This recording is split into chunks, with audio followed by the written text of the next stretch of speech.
అండి ఇవాళ మా అత్తయ్య గారి పేరు చెప్పి ఒకరికైతే భోజనం పెట్టుకుంటాం అనమాట. ఇంకా ఆవిడతోనే కలిసి తింటారు మా హస్బెండ్ కూడా.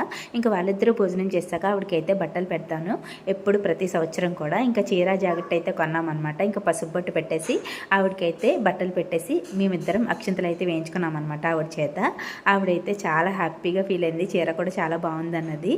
ఇంకా ఈవేళ మన ఇంట్లో ఏం వండానో చూసేయండి. ఫస్ట్ అయితే అరటికాయ ఫ్రై అనమాట, తర్వాత పులిహోర, ఇంకా బూరెలు, గారెలు అయితే చాలా బాగా వచ్చాయి, బొద్దుల్లా ఉన్నాయి నాకులాగే. ఇంకా పరమాన్నం, కర్రీ వచ్చేసి మునక్కాడ జీడిపప్పు కర్రీ అనమాట. ఫైనల్గా సాంబార్. ఎక్కువ ఐటమ్స్ ఏం చేయలేదండి. ఇంకా లాస్ట్లో పెరుగు అయితే కంపల్సరీ కదా, సింపుల్గానే చేశాను. ఎందుకంటే పెద్ద ఆవిడ కదా, ఎక్కువ చేసేసినా ఏం తినరు కదా, వేస్ట్ అయిపోతాయని చెప్పి. ఆవిడ బట్టలు పట్టుకుని వెళ్ళిపోయిన తర్వాత నేనైతే పెట్టుకుని తిన్నాను అనమాట. టైం 2:30 అయింది, అస్సలు తినబుద్ధి కాలేదు. మీరైతే ప్లీజ్ వీడియోని లైక్ చేయండి.